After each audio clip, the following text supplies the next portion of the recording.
Can everyone hear me? Members of the board and administration, thank you for listening. My name is Tony Allegretti. I'm an Urbana resident. I have a daughter who's in kindergarten at Leal.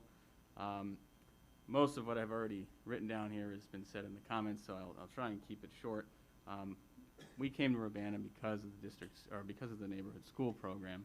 We knew we wanted to live where we chose to live because of the district schools, because of the neighborhood schools. We wanted to avoid what was going on in Champaign with their school of choice. We didn't want to play a lottery in Champaign. We chose Urbana for that reason. And we've been pleasantly surprised with everything that's gone on, even though our daughter is finishing her year in kindergarten. We've attended the community mural and the garden project at Leal, which this administration has supported, the school has supported, the city has supported. Kids from all over the school in both programs, the DL program, the monolingual program, they turned out. Silhouettes of everyone in the community are on that mural, including my own. I look like a rainbow. They're deciding where to put this mural, and they want to put it in the gym. And it would be a shame for them to hang this mural up in that gym and then shift the program that made the mural to another school, or to go with this whole model and have half of those kids go somewhere else. It goes without saying that the pandemic has made the last 2 years academically challenging, if not as a whole.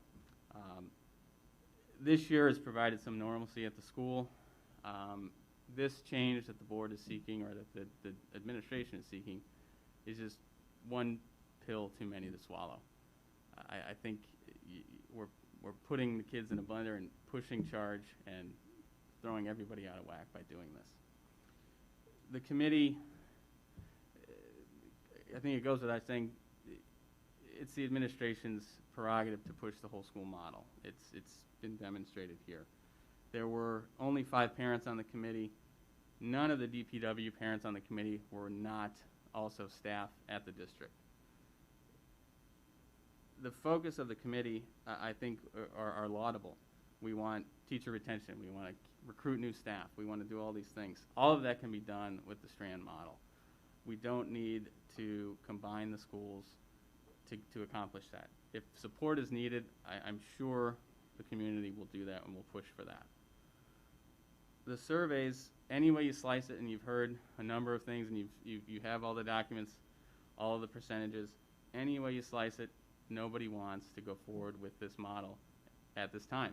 If the administration can prove that, if they can provide the data, if they can provide the evidence, the research, let them make their case. And even then, you've got to weigh it against the negative aspects of what you're asking the school, all the schools, to do. I find it also surprising that the committee can even say they're recommending the whole school model.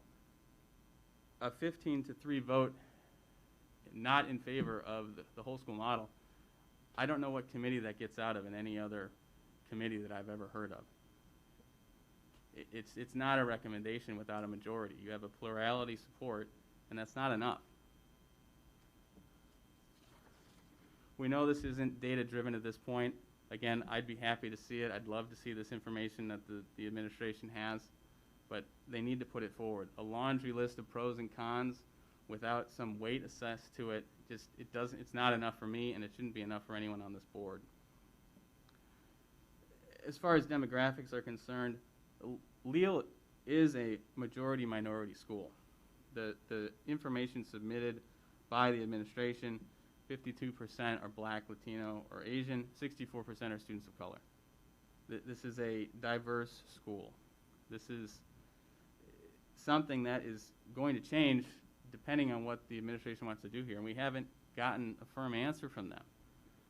They want to put the cart before the horse here and say, we're going to go whole school, without even telling us what school they want to do with it. I don't know how this board upholds Section 7-30 of their policy that requires a school, or the attendance areas, to allow any student attending there to be allowed to attend that school. We're going to end up being in a school of choice if we go forward with this model. the board is going to have to reject their own policy, and they need to look at the student code in the Illinois statutes. Thank you.